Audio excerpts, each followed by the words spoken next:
algumas das características do nosso Deus. É isso que a Escritura nos mostra acerca dele.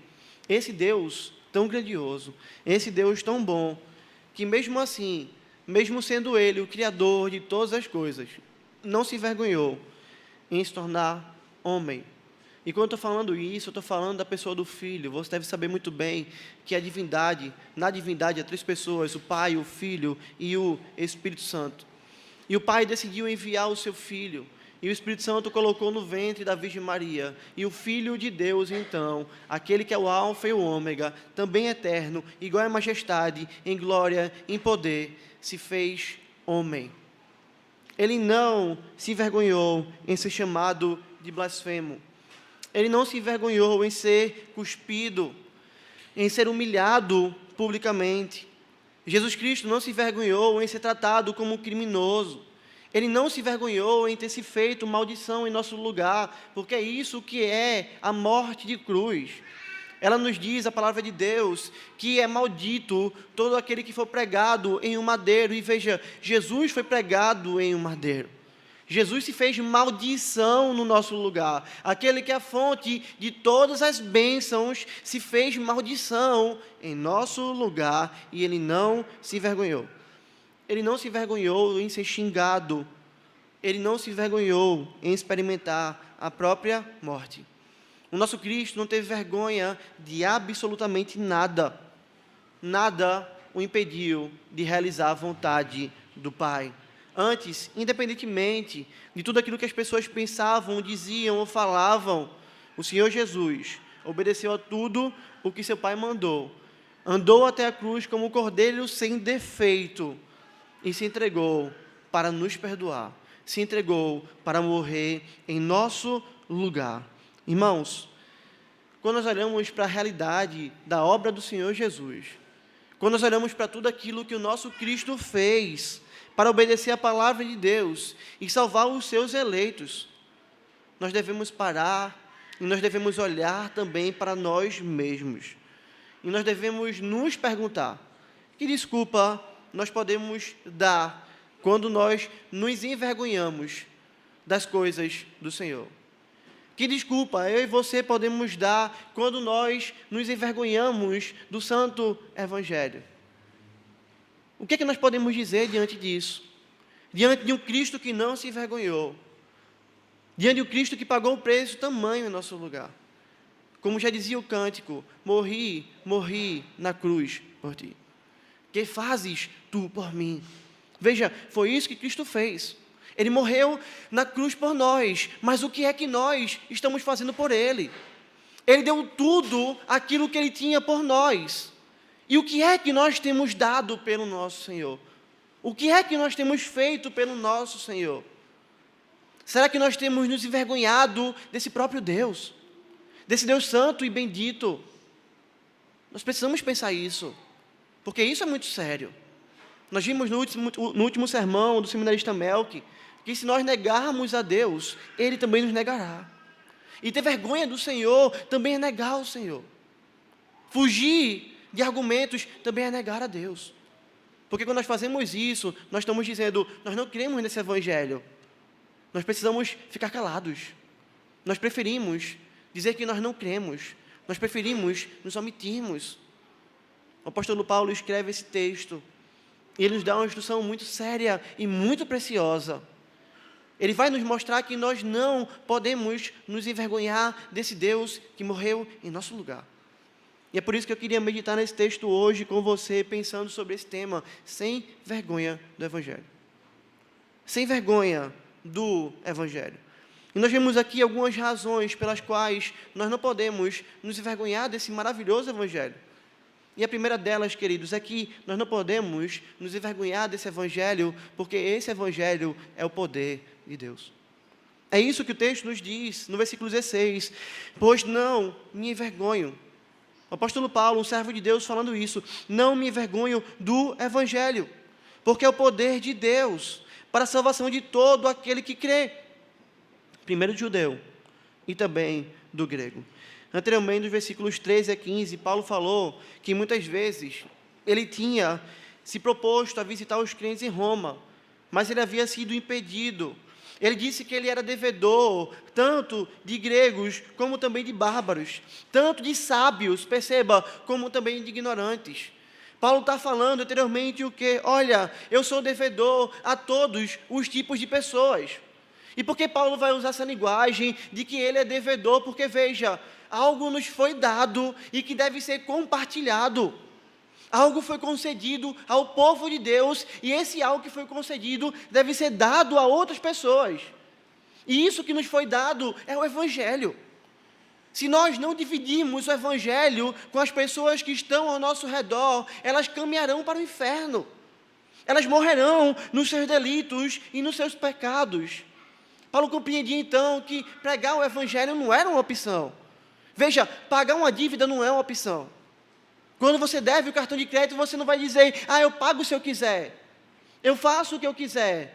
Não, hoje eu não estou afim de pagar o cartão de crédito, eu não vou mais pagar o cartão de crédito. Veja, a dívida vai chegar, você vai sofrer sanções por isso. Porque quando você tem uma dívida, você tem um dever. E é isso que Paulo está dizendo anteriormente. Veja, eu tenho um dever de pregar o Evangelho, tanto a grego quanto a bárbaro, tanto a sábio quanto a ignorante. Eu tenho um dever, eu tenho uma dívida para com eles. E veja, não importava quanta sabedoria essas pessoas tinham, percebe? Quando ele vai falar, tanto a quem é sábio, como também quem é ignorante, ele está dizendo, não importa quanta sabedoria essa pessoa que vai me ouvir tenha, não importa que posição ela ocupe, por quê? Porque os sábios geralmente ocupam os maiores cargos na sociedade, pelo menos era para ser assim. No nosso país, infelizmente, parece que algumas coisas acontecem ao contrário, mas era para ser assim. Homens sábios deveriam ocupar cargos públicos, cargos nas empresas, cargos importantes. E Paulo está falando de Roma, veja, eu quero ir pregar aí. Eu fui impedido por algumas vezes, mas certamente existiam pessoas importantes em Roma. E por isso que nós temos que ter essa realidade em mente. O apóstolo Paulo, ele não tem vergonha de pregar o Evangelho a quem quer que seja. Mas, irmãos, quando nós olhamos, às vezes, para a nossa vida, parece que nós encontramos outra realidade, não é verdade? Nós encontramos, às vezes, pessoas, ou nós mesmos, que não têm vergonha de pregar o Evangelho para alguém que é simples. Na minha casa, pastor, eu prego para diarista que vem lá. Quando estou no ônibus, eu consigo pregar ali para o motorista, para o cobrador, porque considero essas pessoas como um simples. Mas, ora, quando essas pessoas, quando nós mesmos, às vezes estamos diante de pessoas com mais posse, diante de pessoas com mais conhecimento, pessoas que possuem títulos. Ele é um mestre, ele é um doutor, ele é o CEO da empresa, ele é um advogado, ele é um médico, ele é um engenheiro, ele é isso ou aquilo. E nós taxamos as pessoas por títulos.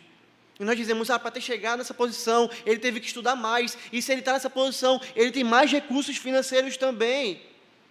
Parece que quando nós estamos diante desse tipo de pessoa, as nossas pernas tremem, a nossa boca tremula, o nosso coração se angustia, e alguns simplesmente travam. Olha, eu estou diante do meu chefe, e eu vou falar para ele que ele é pecador. Não, eu não posso fazer isso, eu vou perder o meu emprego. Eu estou diante de alguém que tem pós-doutorado, e eu vou falar para ele do Evangelho, ele vai zombar de mim. Eu vou ser aqui envergonhado na universidade. Eu vou ser envergonhado na escola, porque essa pessoa sabe muito. Quem sou eu para falar que esse homem está errado? Querido, essa não era a atitude de Paulo. Paulo vai nos dizer nesse texto a maneira como ele vivia. E veja, esse é o mesmo Paulo que vira para a igreja e vai dizer assim, sejam meus imitadores, assim como eu sou de Cristo. Percebe? Quando Paulo está falando isso, veja, eu não me envergonho do Evangelho, ele está se botando como um modelo para a igreja, porque todos os presbíteros são modelo para o rebanho, ou devem ser modelo para o rebanho. E os presbíteros assumem o lugar dos apóstolos, então eles também eram como os presbíteros, eles eram modelo para o rebanho. Então Paulo não está falando algo para a igreja, no sentido de dizer, eu vivo assim, e se você quiser viver diferente, você pode viver. Não, não é essa a realidade. Quando Paulo está dizendo, eu não me envergonho do Evangelho, ele está dizendo, olha, eu estou vivendo da maneira como todo crente deve viver. Você deve olhar para mim, ver a minha atitude e fazer a mesma coisa que eu faço. E o que eu faço na minha vida eu não tenho vergonha do Evangelho. E basta você ler Atos, basta você ler as cartas de Paulo também, e você vai ver que Paulo não se envergonhava de ninguém. Podia ser o homem mais culto, Paulo pregava diante dos reis. Paulo pregava diante de representantes dos reis. Paulo pregava diante de autoridades. Poderiam ser aqueles que eram os filósofos da época. Paulo chega em Atenas e vai, basicamente, desafiar todos eles.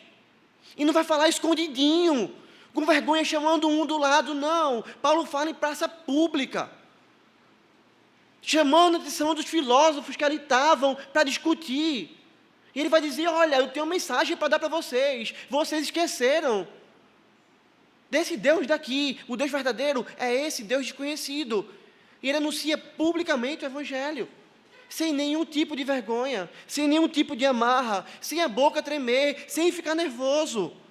Ele abria a sua boca e ele anunciava que Cristo, Jesus, é o Senhor e que todos os homens devem se arrepender e crerem nele. E ele mesmo responde por quê dele não se vergonhar do Evangelho. Ele mesmo diz a razão disso. Porque seria simplesmente sem noção para nós, no sentido de absorvermos entendimento, Paulo virar e dizer, eu não me vergonho do Evangelho. A pergunta que nós faríamos é, por quê? Como? Ora, você está disposto a morrer por isso, a ser açoitado por isso, a ser zombado por isso. Veja, por que você faz isso? Como você consegue não se envergonhar? Paulo não deixa a gente sem resposta. Ele vai dizer, eu não me envergonho do Evangelho, porque o Evangelho é o poder de Deus. Eu não me envergonho do Evangelho, porque o Evangelho é poder de Deus. Queridos, isso tira todo o temor do nosso coração. Se isso não é suficiente para tirar o temor do seu coração, é porque o seu coração está tomado pelo pecado, é porque você está cego e não está enxergando a Escritura. Porque Deus está te dando uma ferramenta maravilhosa para que você possa destruir todo tipo de temor no seu coração. Porque veja, eu não vou pregar ao meu chefe porque eu tenho medo que ele faça algo comigo. Eu não vou pregar a um intelectual porque eu tenho medo dos seus argumentos. Eu não vou pegar fulano porque ele tem muito dinheiro. Veja, tudo isso nós estamos pensando na nossa força, percebe? Quando nós tememos assim, é porque nós estamos pensando na nossa força, na nossa capacidade de nos protegermos, na nossa capacidade de ganharmos no argumento, na nossa própria intelectualidade. Nós estamos pensando nisso. E em outras razões que tomam o nosso coração, enchendo ele de temor de homens. Paulo vai tirar tudo isso, porque ele vai dizer, não é por mim. Eu não me vergonho do Evangelho, não é porque eu falo bem, não é porque eu tenho uma boa oratória, eu não me vergonho do Evangelho, não é porque eu fui educado aos pés de Gamaliel, e Paulo foi. Não é porque eu sou um homem sábio, não é porque eu falo vários idiomas, não é porque já estou acostumado a discutir com as pessoas. Paulo não diz nenhuma dessas razões, e ele tinha todas elas. Ele esquece tudo isso. Ele basicamente joga tudo isso no lixo, digamos assim, no quesito de importância. Nada disso me faz não me envergonhar. Nada do que eu tenho, nada do que me pertence, nada do que eu possuo. Eu não me envergonho do Evangelho, porque esse Evangelho é o poder de Deus. É essa a razão que Paulo está dizendo. Eu não me envergonho do Evangelho, porque ele é o poder de Deus. E quando você analisa a Escritura, você vê isso de maneira clara. Esse Evangelho, irmãos, que Paulo pregava e que eu e você devemos pregar, é um Evangelho que abre os olhos dos pecadores. Esse Evangelho é um Evangelho que faz aquele que é cego enxergar. Esse Evangelho é um Evangelho tão poderoso que ele ressuscita aquele que está morto. Veja, ele fez isso comigo e ele fez isso com você, se você crê em Cristo e se eu creio em Cristo. Nós estávamos mortos e o Evangelho adentrou ao nosso coração e nos fez viver. Esse Evangelho é tão poderoso que ele transforma a vida de qualquer ímpio a quem Deus queira aplicá-lo. Esse Evangelho é um Evangelho tão poderoso que ele não muda apenas a vida de uma pessoa. Esse Evangelho também muda a vida de famílias. Esse Evangelho é um Evangelho que transforma aquele que era drogado em um servo de Deus. aquele que era alcoólatra em um homem livre, aquela que era uma prostituta em uma mulher santa, aquele que era um gay em um homem do Senhor. Esse evangelho é um evangelho que tem a capacidade de mudar qualquer aspecto do coração do ser humano. Esse evangelho é tão poderoso que quando nós seguimos a esse evangelho, nós conseguimos estruturar toda a sociedade de uma maneira santa, justa e boa. Imagina se cada homem do nosso país vivesse o evangelho. Veja, o evangelho tem o poder para transformar tudo, absolutamente tudo, porque ele é o poder de Deus. O Espírito Santo de Deus usa as santas letras da Escritura para abrir o coração dos ímpios, os olhos deles, convencê-los do pecado, da justiça e do juízo. Por meio da pregação do Evangelho, o Espírito Santo de Deus retira o coração de pedra de um homem e dá a esse homem o coração de carne. Veja, ele pode ser duro como for. Ele pode ser o coração da rocha mais dura. Mas o Evangelho tem um poder para penetrar o coração do homem com as suas verdades, e não há homem que possa resisti-lo. E veja, quem está falando isso, está falando com muita propriedade. Basta você se lembrar de quem era Paulo. Paulo era um homem que perseguia a igreja de Cristo. Paulo era um homem que talvez você nunca iria querer, por temor, pregar o Evangelho a ele. Paulo era um homem que você, na realidade, muito provavelmente, iria querer ele longe de você, porque ele ia atrás do povo de Deus, ele prendia o povo de Deus, ele matava o povo de Deus. Nós estamos falando de um homem que, enquanto um diácono que servia a Deus de maneira belíssima, caiu em suas mãos, ele disse: pode matá-lo, matem ele, matem-no. E ele estava a caminho de Damasco, e ele estava com cartas autorizando ele a prender os cristãos que ali se reuniam, mas o Evangelho adentrou o coração dele. Esse homem que muitos viam como forte, como poderoso, como autoridade, se viu caído porque o Evangelho o derrubou, porque o próprio Cristo, o dono do Evangelho, falou para ele, falou com ele, porque o Espírito Santo de Deus quebrou o seu coração. E você não vê nenhum relato de Paulo resistindo, porque ele não tinha como resistir. Ele simplesmente se pegou caído, dizendo: quem és tu, Senhor? E ouvindo do Senhor: eu sou Jesus, a quem você persegue. Imediatamente ele ouviu ao Senhor e obedeceu a tudo aquilo que o Senhor havia falado. Paulo está falando com propriedade, meus irmãos, quando ele diz: o Evangelho é poder de Deus. Isso aconteceu na minha vida. Mas veja, essa propriedade não pertence apenas ao apóstolo Paulo. Esse entendimento de que o Evangelho é poder de Deus não é apenas dele. Você sabe quem você é. Eu sei quem eu sou. Nós sabemos quem nós somos.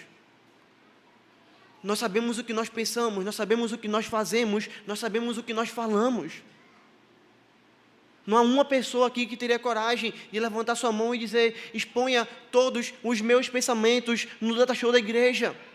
Mostre tudo que eu tenho pensado, tudo que eu tenho sentido para todas as pessoas. Não há um aqui que poderia dizer: eu tenho coragem de fazer isso.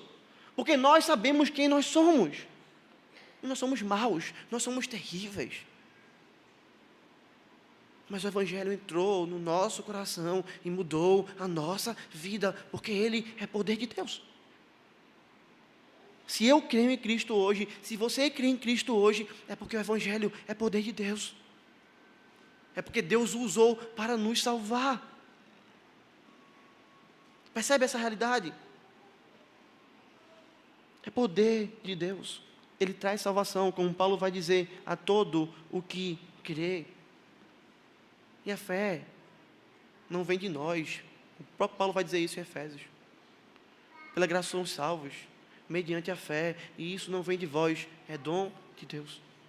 É Deus que nos dá a fé para que nós creiamos nesse maravilhoso Evangelho. Então o Evangelho é poder de Deus para a salvação de todo o que crê. Primeiro, dos judeus. E foi isso que os apóstolos fizeram. Eles começaram a pregar não pelos gentios, mas sim pelos judeus. Se você ler Atos 13, você vai ver isso. Os judeus rejeitaram o evangelho e depois eles foram para onde? Eles foram para os gentios, porque a salvação veio primeiramente para os judeus. Mas Deus colocou todos debaixo da desobediência para salvar homens e mulheres de todos os povos. É por isso que Paulo vai dizer, o evangelho é poder de Deus para a salvação dos brancos, não. Para a salvação dos negros, não. Para a salvação dos brasileiros, não. Para a salvação de Israel, não. O evangelho é poder de Deus para a salvação de todo aquele que nele crê. De todas as tribos, povos, raças, línguas, nações. Deus não faz acepção de pessoas. Ele salva todo tipo de homem, Ele salva a quem Ele quer salvar, porque o evangelho é poder de Deus. E isso deve tirar toda a vergonha, meus irmãos, de nós pregarmos o evangelho. Porque quando nós vamos abrir nossa boca para anunciar o evangelho, nós precisamos saber, nós não estamos indo à nossa autoridade. Nós não estamos fazendo isso pelo nosso poder, nós estamos fazendo isso no poder de Deus. Sabe aquele menino que a mãe chega e vai dizer, olha, diz ao teu irmão que eu estou mandando ele vir para cá agora.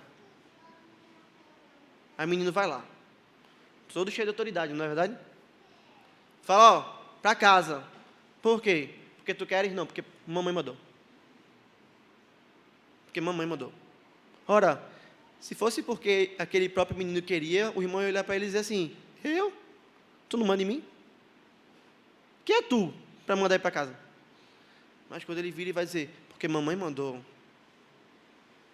as pernas tremem, não tremem? É diferente, não é? O peso é maior. Irmãos, é assim que nós somos. Nós não estamos indo ao mundo anunciar para as pessoas algo que nós queremos que elas façam. Nós não estamos indo ao mundo anunciar uma mensagem que é nossa. Nós não estamos chamando o CEO de uma grande empresa para se arrepender. O pós-doutor da universidade para se arrepender. Porque nós temos autoridade alguma para fazer isso. Nós estamos indo falar com essas pessoas porque nós estamos sendo porta-vozes daquele que é o Criador de todo o universo, daquele que diante dele todo joelho se dobra, daquele que diante dele toda língua confessa que Ele é Senhor. É isso que nós estamos fazendo. Nós estamos indo a essas pessoas na autoridade do Senhor.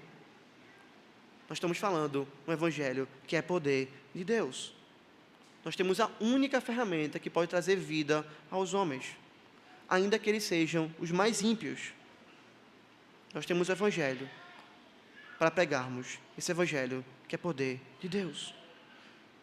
Se aquela pessoa for eleita, ela vai ser convertida no tempo do Senhor. Não importa se ela tenha muito ou pouco conhecimento, não importa se ela tenha muito ou pouco dinheiro, não importa se ela seja analfabeta ou se ela seja uma pessoa que tem pós-doutorado. Não importa absolutamente nada. Não importa a religião que essa pessoa creia. E às vezes parece que é isso que nos trava. Eu não vou falar com essa pessoa porque ela é ateia. Eu não vou falar com essa pessoa porque é uma agnóstica. Eu não vou falar com ele porque ele é do candomblé, porque ele é budista, porque é um muçulmano, porque é um espírita, porque é um católico. Ele já tem a religião dele. Eu não vou falar para ele algo em que ele não crê. Veja, não importa. Todas estão perdidas, amarradas no império das trevas. É só esse evangelho que pode salvá-las. Abra sua boca, meu irmão, e anuncie a Cristo. E eu estou falando com você, porque essa palavra não é minha, essa palavra é de Deus, ela é para a igreja. Não é função apenas do pastor pregar o evangelho, não é função apenas dos presbíteros pregarem o evangelho, não é função dos missionários que nós mandamos apenas pregar o evangelho. A função de pregar o evangelho é minha e é sua, se você é um crente. É nossa, é função da igreja. É função do povo de Deus. Se você é crente, ou você é um missionário, ou você é um impostor, já diz Spurgeon. O cristão, ou ele é um missionário, ou ele é um impostor, por quê?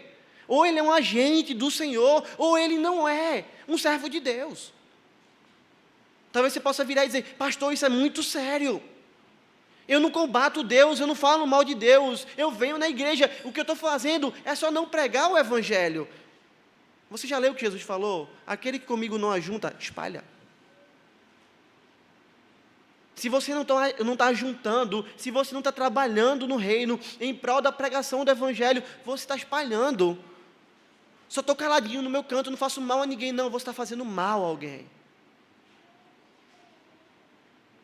Qual é a mãe que adora? Quando ela está varrendo a sala, e o filho coloca a cadeira no meio da sala, senta lá e diz: mãe, eu só estou aqui na cadeira. Tem algumas crianças aqui rindo. Eu só estou aqui. Eu não estou fazendo nada, só estou parado aqui, quieto. Qual a mãe que vai olhar para aquilo e vai gostar disso? Vai ficar sujeira, não vai? Quando aquela cadeira sair, você limpou a sala, mas o que estava lá embaixo vai sujar o resto da sala, não vai? Você vai pisar em areia que você não queria pisar, não vai? Aquela criança não ajuntou, ela estava simplesmente parada, mas ela espalhou aquilo que você estava juntando. Assim somos nós, quando nós não pregamos o Evangelho de Cristo. Quando nós só ficamos parados. Queridos, abrir a nossa boca e anunciar o Evangelho é a nossa responsabilidade. Mostrar a essas pessoas que nos arrodeiam, que elas são pecadoras, que elas infringiram a lei do Senhor e que elas precisam se arrepender. Mostrar a essas pessoas que Cristo morreu de braços abertos para perdoar pessoas pecadoras como elas. Mostrar a essas pessoas que é possível que um homem nasça de novo e que se alguém não nascer de novo, não será salvo. Mostrar a essas pessoas que as obras delas não passam de trapos de imundícia, porque são todas contaminadas pelo pecado e não pode salvá-las porque o justo vive pela fé. É nossa responsabilidade. É nossa responsabilidade. Que nós não deixemos a vergonha nos impedir de falarmos do Evangelho. Que eu e você possamos pregar fielmente pela graça de Deus, orando a Deus, para que Ele retire toda a vergonha de nós, para que nós possamos falar como o apóstolo Paulo: eu não me vergonho do Evangelho. Veja, os nossos filhos precisam ver isso na nossa vida. Seu filho será um covarde se ele ver que você é um covarde. Seu filho se vergonhará de Cristo se ele ver que você se vergonha de Cristo. Nós, como pais, somos chamados para trazermos uma realidade diferente para os nossos filhos. Completamente diferente. Nossos filhos devem crescer vendo: meu pai não teme a homens. Meu pai prega, e não importa a quem seja, porque meu pai confia no poder de Deus. Minha mãe não teme a homens. Minha mãe prega a quem quer que seja, porque minha mãe confia que o Evangelho é poder de Deus. E a segunda razão que Paulo nos mostra, pela qual nós não devemos nos envergonhar do Evangelho, é porque é somente pelo Evangelho que um homem pode ser justificado. É somente pelo Evangelho que um homem pode ser justificado. Fato é que Deus é amor, irmãos. E é isso que as pessoas desse mundo dizem. Deus é amor. Está tudo certo. Na linguagem dos jovens hoje, está safe. Está tranquilo. Está favorável, está confortável. Deus é amor. Quantas pessoas estão andando assim? Quantas pessoas nós falamos para elas: olha, não adultera. Ela vira e vai dizer: não, Deus é amor. Olha, a prática homossexual é pecado. Deus é amor. Deus ama todos. Olha, não faz o mal ao teu próximo. Não, mas Deus é amor, Ele me perdoa. Sim, queridos, Deus é amor.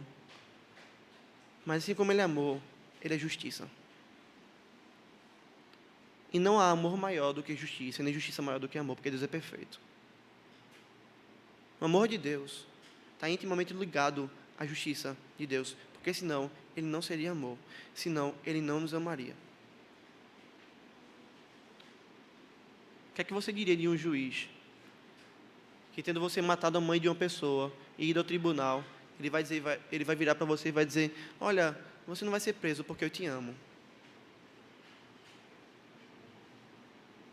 Imagine sua mãe sendo morta e uma pessoa sendo inocentada por esse juiz, porque esse juiz vira e diz: ah, eu amo você, ah, Deus é amor. Você iria dizer que esse juiz é justo? Que ele executou justiça? Não.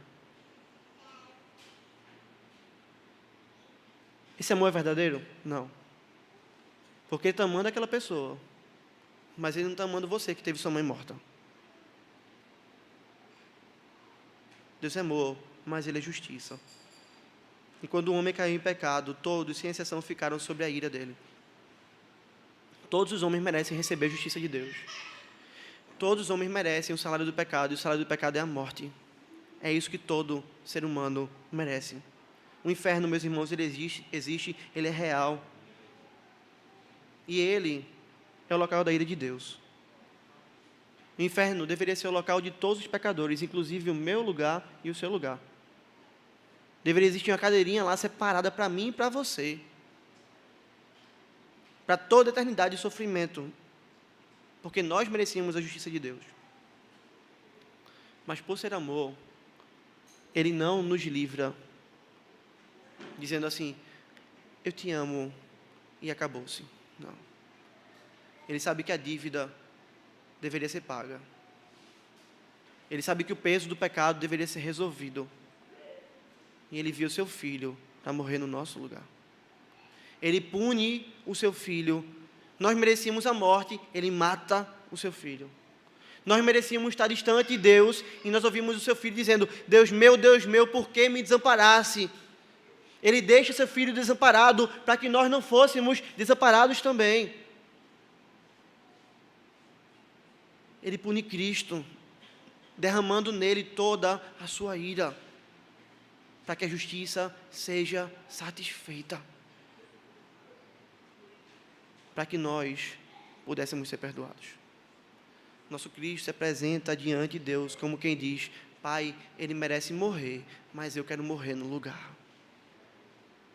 Pai, esse povo merecia uma cadeira no inferno, mas eu quero pagar o preço por eles. É por isso que Jesus tem toda a autoridade para virar e dizer, eu sou o caminho, e não um dos caminhos. Eu sou a verdade, e não uma das verdades. Eu sou a vida. E para fechar a sua fala maravilhosamente, dizendo, ninguém pode vir ao Pai, se não for por mim. E esse é o Evangelho. É Deus nos amando de uma maneira tão grande, punindo seu Filho no nosso lugar, para nos abrir um novo e vivo caminho pelo próprio corpo do seu Filho, para que nós possamos nos achegar até Ele. É essa justiça de Deus que Paulo está falando aqui. Deus fez justiça em Cristo. Deus resolveu a nossa dívida em Cristo. Deus pagou em Cristo. Por isso que Paulo vai dizer no versículo 17, visto que a justiça de Deus se revela no Evangelho. Quando você olha o Evangelho, você não só vê um retrato de amor apenas, mas você vê um terrível peso de justiça. Isaías vai dizer que Deus se agradou de moer o seu filho. Você entende isso? Moê-lo. E vai dizer, o castigo que nos traz a paz estava sobre ele. O Evangelho é um relato maravilhoso do amor de Deus e de como Deus nos ama, satisfazendo sua justiça em Cristo. Em nosso lugar, em nós que cremos nele. É por isso que Matthew Henry vai dizer que uma justiça quer dizer um método gracioso de reconciliação e aceitação, não obstante a culpa dos nossos pecados. Um método. E qual foi o método? Matar a Cristo. Nós não conseguiríamos cumprir a lei toda, mas ele cumpriu em nosso lugar. Nós merecemos morrer, mas ele morreu em nosso lugar. Nós seremos escravos do pecado, mas ele nos libertou em Cristo. É somente por Cristo que o homem pode ser justificado. E é por isso que Paulo vai fechar o versículo 17 dizendo assim, o justo viverá por fé. O justo viverá por fé. Pela fé naquele que nos amou e por nós se entregou. É por isso, meu irmão e minha irmã, que o Evangelho é uma boa notícia de salvação. É por isso que no meio de um mundo caído, onde todos os pecadores andam como cordeiros ali, sujos, para serem mortos, o Senhor Jesus nos traz uma excelente notícia, dizendo, é possível que seus pecados sejam perdoados, é possível que você siga para outro caminho, é possível andar em outra direção. Por isso que o evangelho é chamado de boas novas. Por isso que o profeta vai dizer: quão formosos são os pés daqueles que anunciam as boas novas, coisas boas.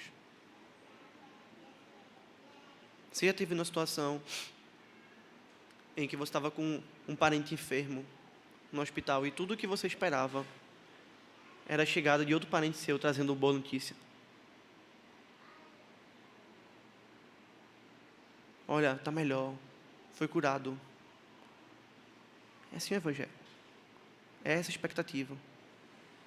Só que veja, os ímpios não a têm, porque eles não sabem que é possível que exista uma boa notícia para o estado deles, porque eles estão mortos. Os ímpios não a têm, porque eles andam longe do Senhor. Os ímpios não a têm, porque eles estão doentes, mortos espiritualmente.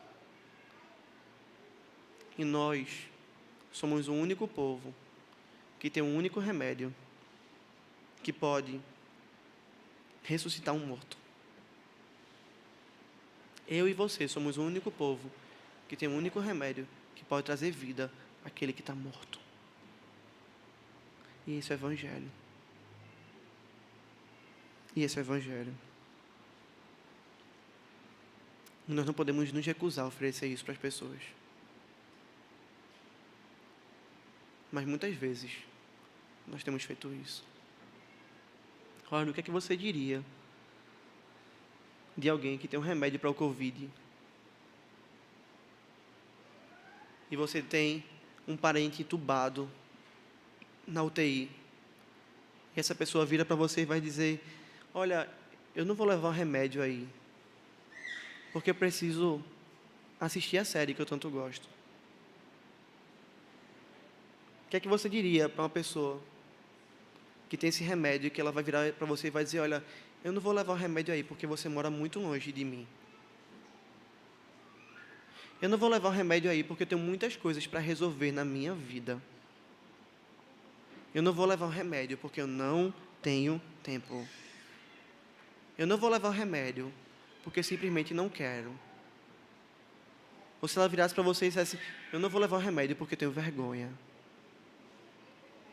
Ora, queridos, será que não são essas as razões que nós temos dado a esse mundo para que nós não preguemos o evangelho a eles?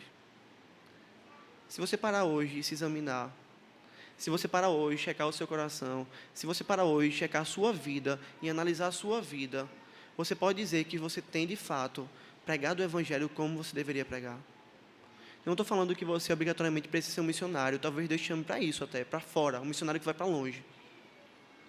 Mas não só tem pessoas longe que precisam ouvir o evangelho, nosso bairro está cheio de pessoas que precisam ouvir o evangelho. Se você analisar sua vida hoje, você pode dizer: o bairro de Prazeres tem tudo aquilo que ele deveria ter de mim quanto à pregação do evangelho. Ou você vai cair em algumas dessas desculpas. Eu estou cansado demais. Eu tenho vergonha. Eu não tenho tempo. Eu prefiro fazer isso. Eu moro muito longe.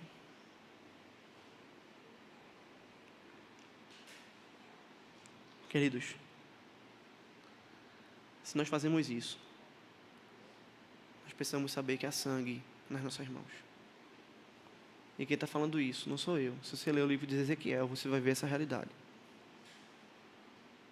Porque o profeta vai dizer: se você vê um pecador e você não falar para ele o seu pecado e ele não se arrepender, ele vai morrer, mas o sangue dele está nas suas mãos.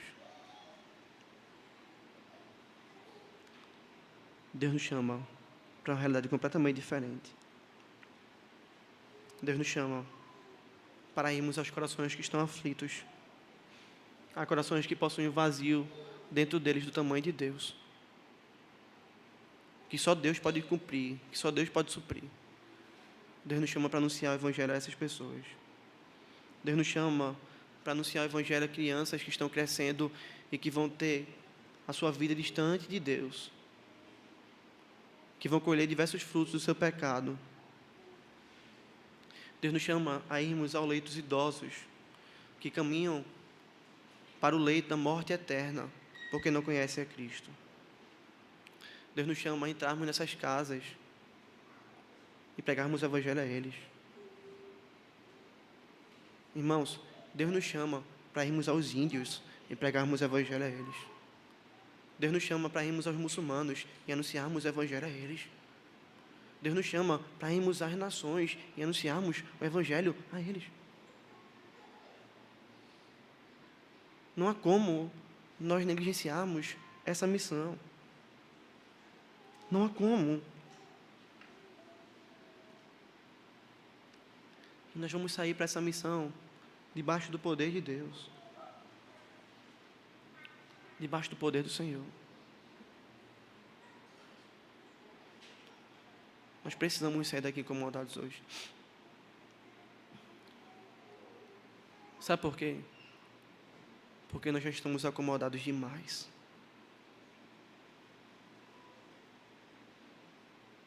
Não diga para mim que a Igreja de Cristo, que se reúne no Brasil, é em sua maioria uma igreja de pessoas incomodadas.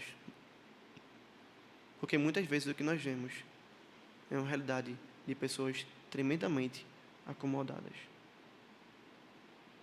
Se você duvida disso, eu quero te fazer uma pergunta.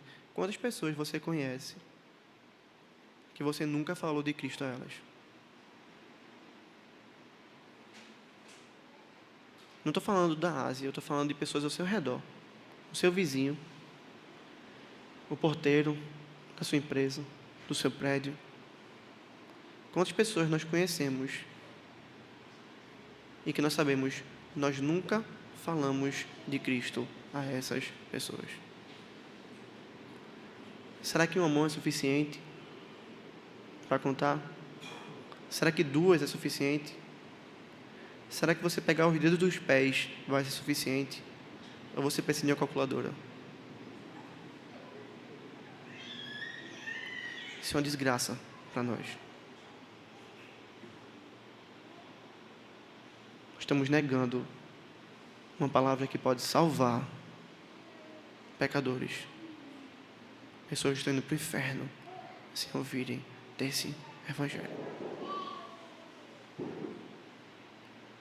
Quero fechar nossa meditação hoje nesse texto maravilhoso, falando para você um relato de um irmão que falou com a irmã da China,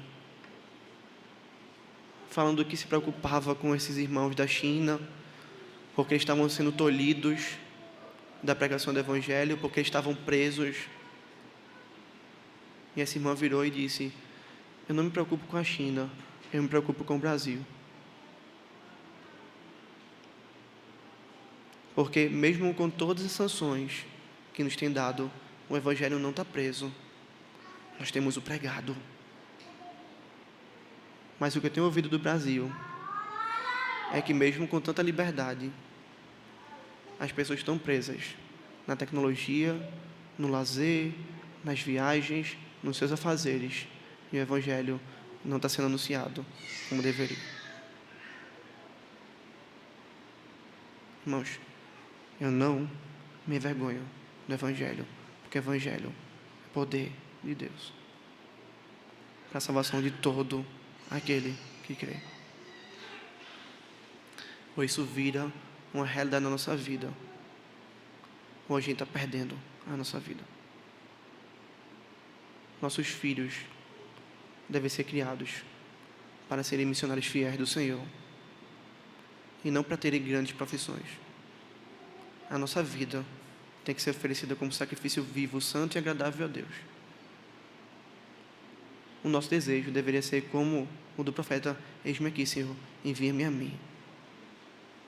Eu estou à disposição do Senhor para largar tudo que eu tenho, se preciso for. Para abrir mão de qualquer coisa, se preciso for. Para onde o Senhor me mandar, eu vou.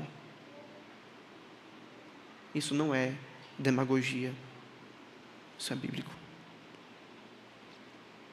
Ficamos em pé, vamos orar ao Senhor.